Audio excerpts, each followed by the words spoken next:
From the backwoods of the frontier, he arrives on the national stage. Honest Abe, the Simple Plains lawyer. Frank, candid, and forthright. This is the Lincoln we know, but it's not the whole truth. Beneath this mythic surface lies a master politician,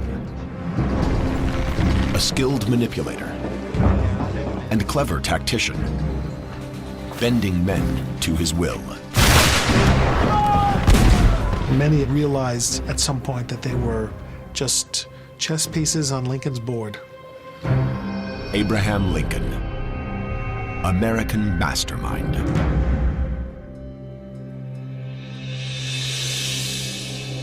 Every American schoolchild knows his image. The frontier roots, towering height, and honest reputation are all legendary.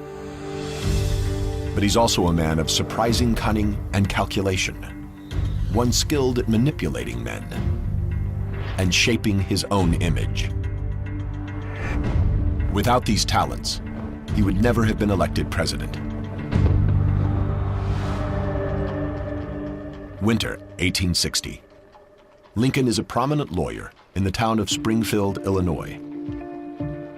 He holds no political office, yet audaciously seeks the biggest prize of all, the White House. Gaining his party's nomination won't be easy.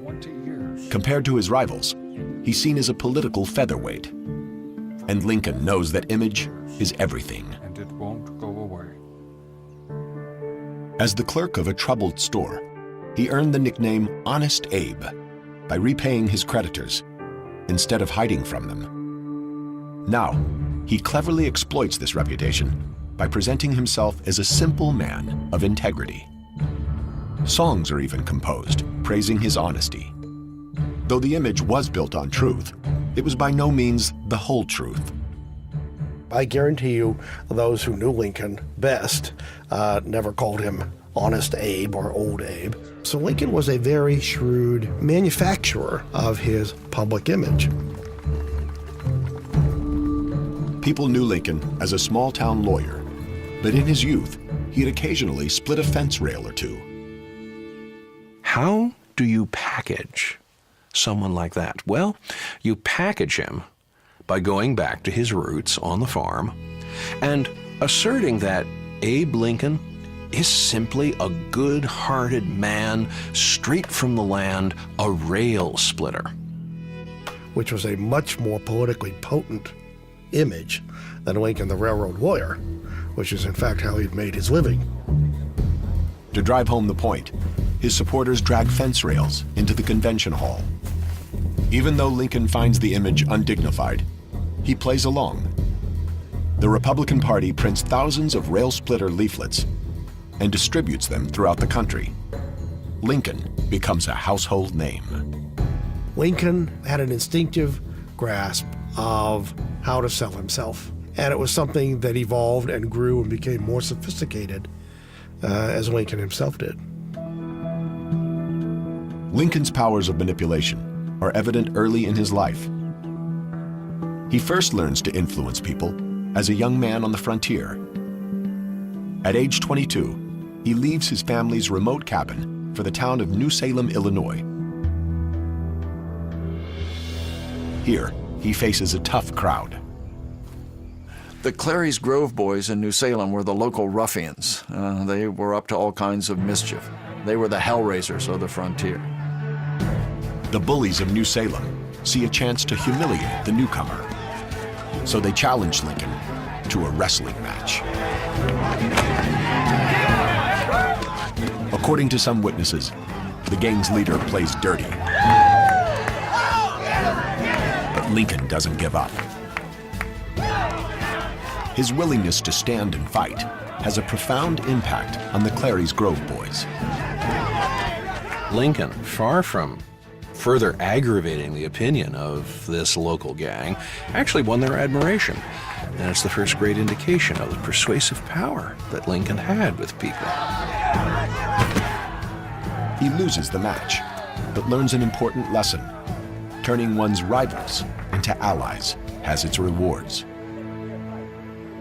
They helped him win elections. They went out and voted for him at elections and promoted his candidacy in other villages and helped him to win his first election to the legislature. In 1837, at age 28, he first arrives in Springfield, Illinois, and casts his spell over voters and juries alike. But the younger Lincoln doesn't limit himself to the high-minded rhetoric that will make him famous. He excelled at slicing up his political opponents with sarcasm. The problem was he learned fairly early on that sarcasm makes you as many enemies as it does friends. Lincoln's sharp wit eventually gets him into trouble. He publicly ridicules a politician named James Shields, calling him a fool and a liar. In response, Shields challenges him to a duel. Lincoln will not be dubbed a coward, but he faces a real threat to his life. So he manipulates the situation by laying down the terms. For their weapons, Lincoln skips the customary pistols and instead chooses swords. The reason soon becomes clear.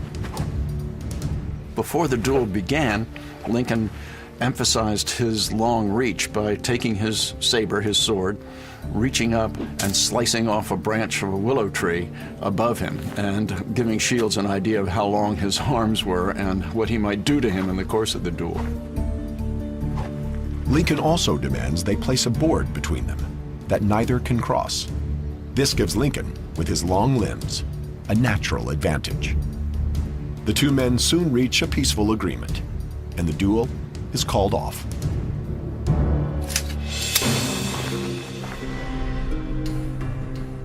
Though Lincoln is learning how to influence others, ironically, one of the few minds he has trouble controlling is his own. Mastering his emotions is not an easy task, for he struggles inwardly with depression. Ghosts from the past haunt him. The death of his mother to milk poisoning, his baby brother in infancy, his sister's death in childbirth, and the death of Anne Rutledge, his rumored sweetheart. These losses predisposed him to depression, and then later, when he suffered setbacks in his political career or other losses, it reminded him of these early losses and the pain that he felt then. If what I feel were equally distributed to the whole human family, there would not be one cheerful face on the earth. In 1841, his best friend leaves Springfield. His engagement to Mary Todd falters, and Lincoln goes into deep depression. A friend worries he might even commit suicide and remove sharp objects from his reach. But Lincoln reassures him, saying he couldn't take his life, for he had not done anything worthy of being remembered. Lincoln used work as a cure for depression because it constantly got his mind off thinking about himself and what he felt like and onto something that existed objectively outside of himself. In 1858, Lincoln enters the Illinois Senate race. He knows he's a long shot, but never one to walk away from a fight. He challenges the incumbent, Stephen Douglas, to a series of debates. Citizens of the great state of Illinois. Now, you can almost hear Douglas thinking out loud, I'll show him who's really in charge. It was the greatest mistake Douglas ever made. Before proceeding, let me say that I think I have no prejudice against Southern people. I believe that they are just what we would have been had we been born in their circumstances. Lincoln has set the ultimate political trap. He's made a much better known political personality elevate him to equal status by sharing a platform with him in 7 cities. I leave you now hoping that the lamp of liberty may burn ever more brightly in your own hearts. Thank you. Lincoln's courtroom skills give him an edge. But his performance isn't flawless, and during one debate, he exhibits strange, troubling behavior. I accuse Mr. Lincoln of not supporting our efforts. When Douglas attacks his voting record, Lincoln becomes enraged. He grabs a fellow lawmaker by the neck and demands he refute the charges. It is a downright lie, and I won't have any more of it. He could explode in anger relatively frequently. Lincoln's friends notice other odd behavior: incoherent rambling and insomnia. The idea of Abraham Lincoln, a man of infinite patience, being quick-tempered and prone to bizarre episodes, intrigues historians to this day. Now, scientists may have discovered an explanation for these outbursts. It is a downright lie, and I won't have any more of it. You have heard many For years, Abraham Lincoln treated his depression with a medicine common in the late 19th century, known as blue mass. double part his carriage in the concrete. To understand the impact blue mass had on Honest Abe, scientists at the University of Minnesota are manufacturing the 19th century formula. We went back to some of the old pharmacy literature, specifically to find a recipe for the blue mass pills. Crushed licorice root, sugar, rose water, honey, dried rose petals, and one ingredient that would be unheard of today: mercury. Mercury is a dangerous neurotoxin that poisons the brain, often resulting in unpredictable behavior. The usual dosage of this was one of these 2 or 3 times a day, so Mr. Lincoln was exposed to about 9,000 times greater amount of mercury than would currently be considered safe.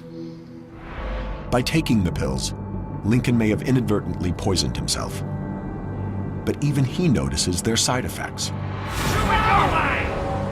Concerned that they're making him irritable, he eventually quits using the pills he'd relied on for decades.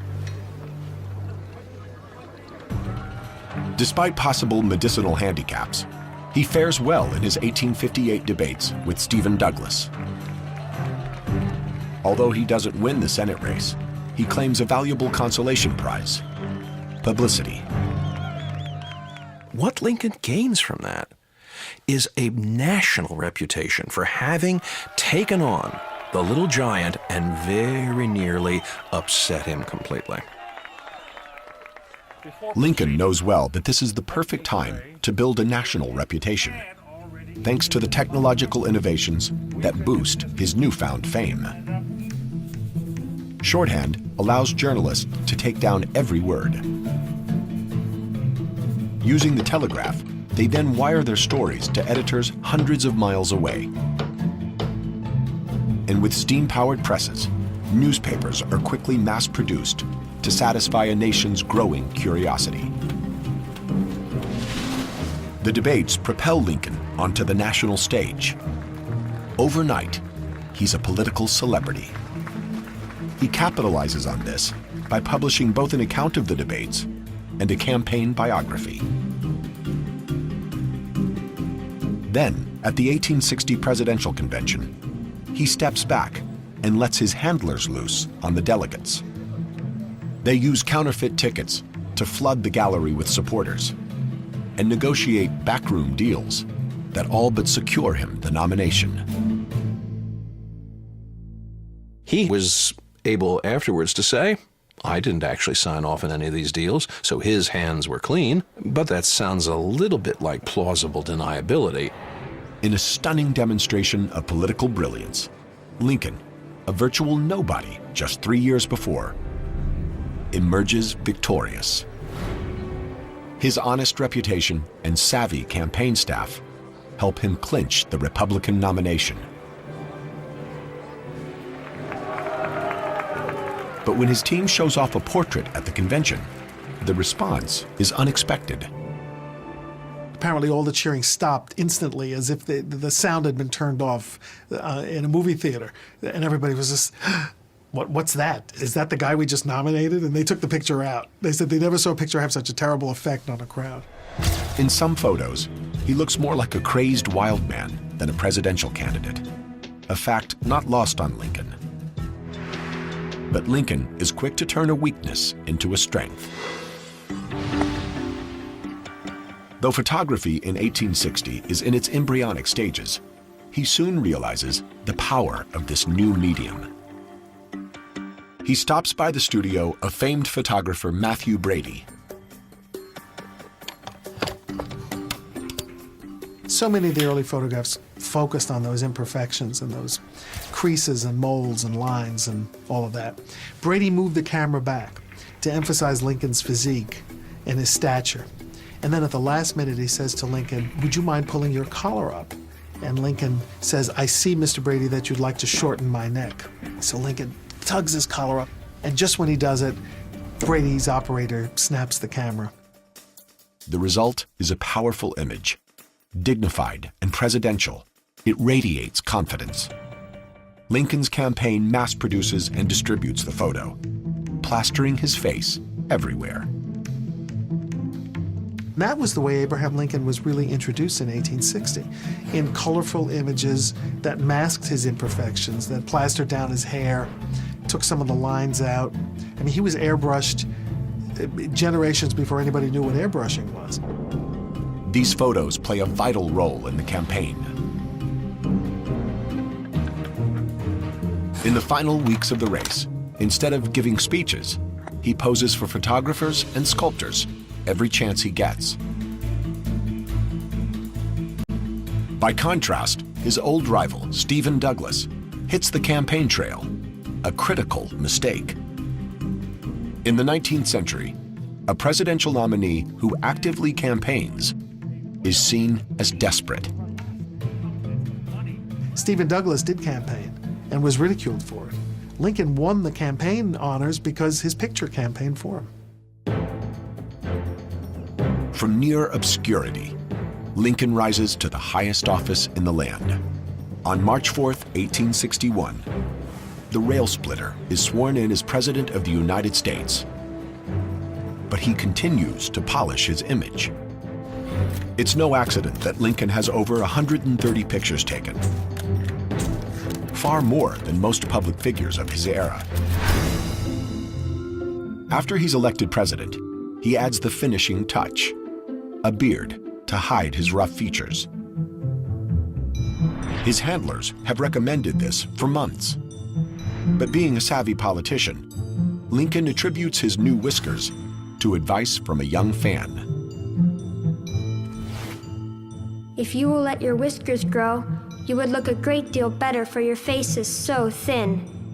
All the ladies like whiskers, and they would tease their husbands to vote for you. But crafting a public persona is a double-edged sword. The press can easily damage his reputation. And during his inaugural train ride from Springfield to the Capitol, they get their chance. The closer he got to Washington, the more ugly rumors began to accumulate that a plot against his life was afoot. By the time that he had reached Philadelphia, discussions about this plot were reaching a fever pitch.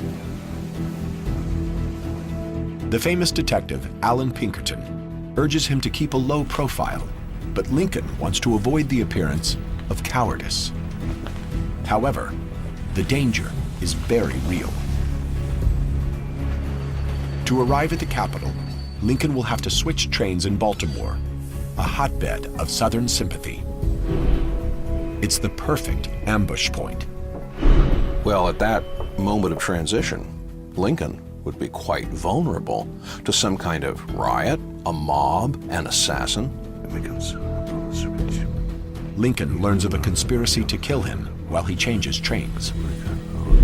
He's reluctant to alter his schedule, but his advisors are persistent. Finally, Lincoln was persuaded to take a night train under cover of darkness and an assumed name. Lincoln decides on a covert mission, one involving deception, secret agents, and a dangerous gamble. During his inaugural train voyage, Lincoln weighs rumors he'll be assassinated while switching trains in Baltimore. It was a volatile city, and there were very few friends of Abraham Lincoln in Baltimore. So in Pennsylvania, he abandons his inaugural schedule.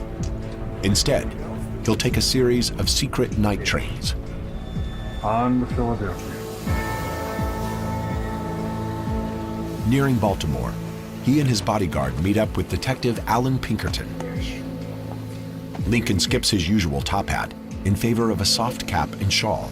He's even offered a weapon, but refuses it. Instead, he follows Pinkerton into a waiting carriage to pass the hours. Just before their train is scheduled to depart, they meet up with a woman pretending to be Lincoln's sister.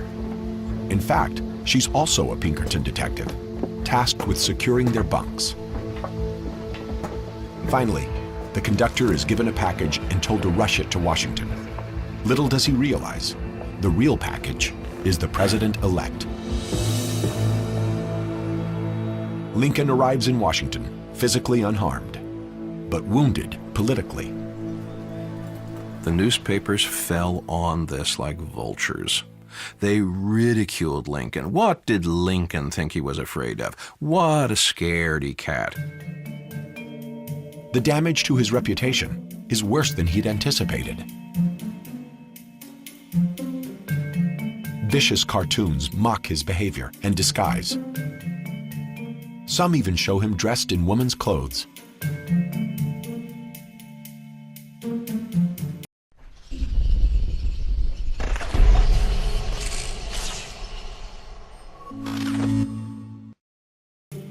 It was at that point that Lincoln resolved in his own mind that never again would he allow himself to be frightened into doing something silly by threats of assassination.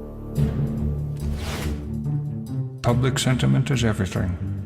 With public sentiment, nothing can fail. Without it, nothing can succeed. Although Lincoln's been attacked by the papers, he realizes how much he needs them. In fact, he goes out of his way to embrace the press. Lincoln enjoyed the newspapers.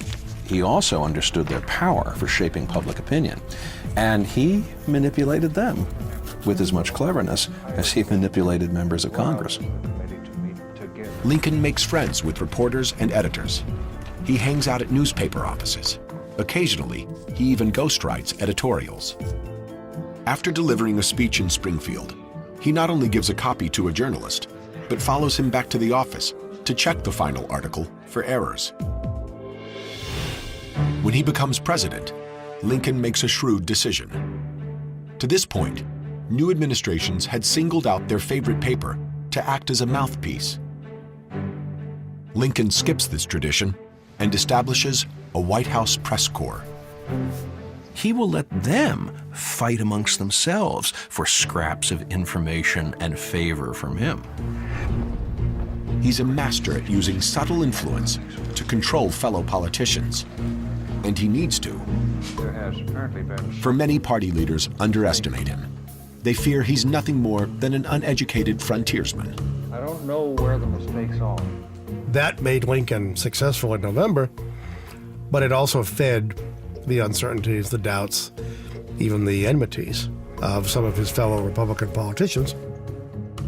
Many fought him for the nomination and still feel the sting of defeat. Instead of ignoring these rivals, Lincoln disarms them with a brilliant tactic. He invites them to serve in his cabinet. One of the reasons Lincoln did this was because he knew that in order to unify the party, he had to have all factions represented, the radicals, the conservatives, the moderates, and it showed a lot of self-confidence on Lincoln's part because he knew that people regarded him as infinitely inferior to them and infinitely less worthy of being president. Two of Lincoln's appointments are especially headstrong.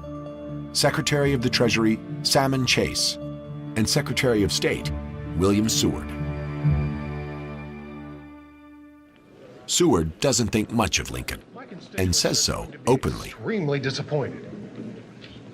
Disappointed? You're disappointed? Seward erupted in anger and said, I, who have founded the Republican Party, who have been its intellectual head for years, have had to be passed over by this backwoods lawyer from Illinois. Disappointed. But as much as he can't stand Lincoln, Seward despises Salmon Chase even more. When he hears his arch rival has also been appointed to the cabinet, Outlined in this memo. he's so upset he submits his resignation. But Lincoln doesn't accept it. Mr. Seward, you're a man of talent and ability. Instead, he turns Seward into one of his closest allies.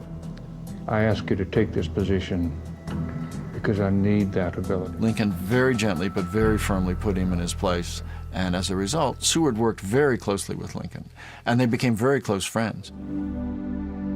Lincoln's subtle influence keeps his cabinet in line, but his powers of manipulation are tested by a greater challenge: civil war. In the winter of 1860, the nation sits on a powder keg, with war looming. Many doubt Lincoln can handle this tense situation. His critics, once again, underestimate the man.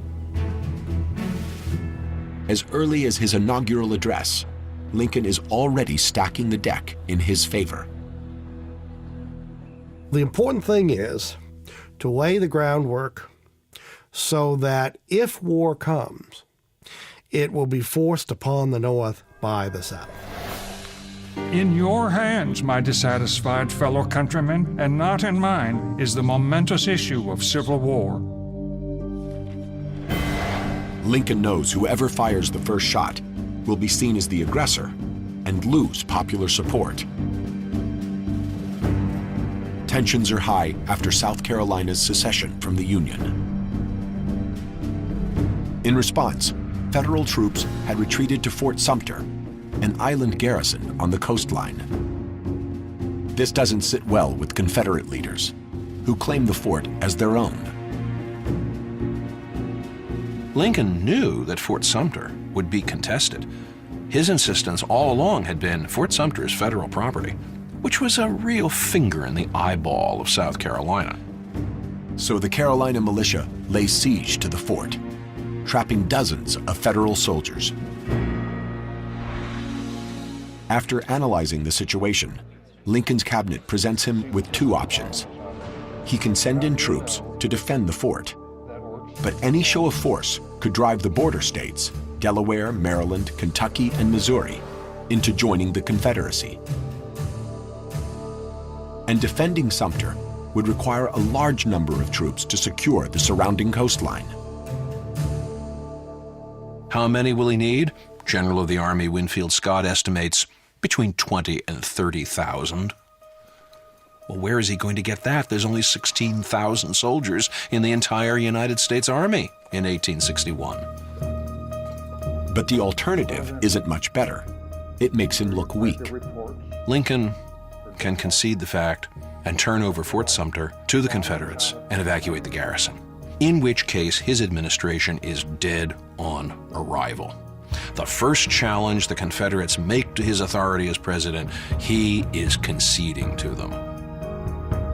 Lincoln sees a third option. He decides to send not men or arms, but food and supplies. For a lengthy standoff would cause the secession movement to lose steam. This puts the pressure back on the Confederates. If you decide you're going to intervene, you're going to have to do it quickly. Before that ship with the supplies arrives, you're going to have to use artillery to blast Fort Sumter into submission. Exactly as he'd foreseen, South Carolina fires upon Fort Sumter. It soon falls into Confederate hands. Although Lincoln has lost control of the garrison, he's kept the border states neutral and won something greater: the support of the North. When Lincoln issued a call for 75,000 volunteers, he was swamped far more than 75,000 people responded. But getting his military to act is more difficult than he realizes. Lincoln's authority is questioned by his commanders, especially General George McClellan. Early in the war, Lincoln had promoted McClellan to lead his armies. Their relationship started off well, but quickly soured. McClellan took a demoralized, defeated Union army, whipped it into shape, restored its morale, equipped it and trained it and supplied it well, but then had no nerve to actually use it in a fight. McClellan's reluctance to engage the enemy tries Lincoln's patience. For months, he urges the general to be more aggressive. Even after a hard-fought victory at the Battle of Antietam, McClellan refuses to pursue Lee's army. Instead, he blames the delay on his tired cavalry. Lincoln telegraphed back, "What have your horses been doing lately that fatigues anything?" Instead of heeding Lincoln's pleas, McClellan repeatedly snubs the president.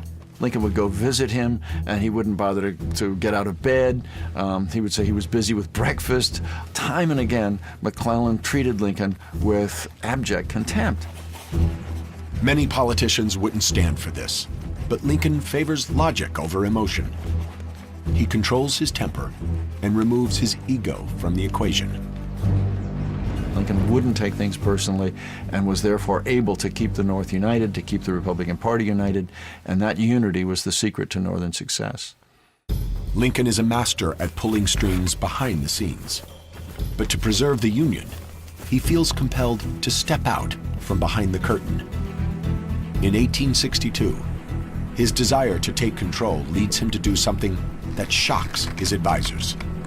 The president takes personal command of his armies in the field. Spring 1862. The war is going badly for President Lincoln. What was supposed to be a short engagement has stretched over a year, and the news keeps getting worse. From its Norfolk port, the Confederate ironclad Merrimack devastates the Union Navy. Lincoln, seeing no other option, takes the unprecedented action of personally commanding troops in the field.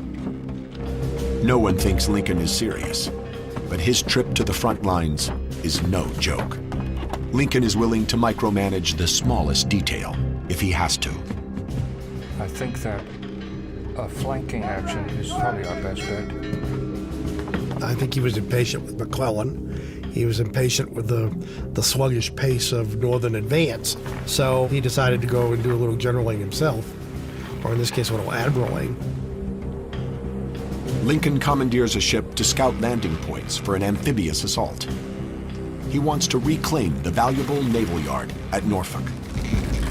Having found a suitable landing site, he presses his generals into action and launches the attack on the Norfolk port. McClellan has overestimated the enemy's size there. Outnumbered by Union forces, the Confederates retreat and hand Lincoln a great victory. Norfolk was taken and the Merrimack was then scuttled, and it was a brilliant campaign by Lincoln, and the soldiers and sailors who were involved said if Lincoln hadn't come down here and galvanized everybody, it wouldn't have happened. Lincoln, the political mastermind, has now added military strategist to his portfolio. But his senior officers are appalled by his lack of training. His Southern foes are highly skilled in battle tactics. Jefferson Davis, the president of the Confederacy, has impressive credentials. Jefferson Davis had been to West Point. Jefferson Davis had been a hero of the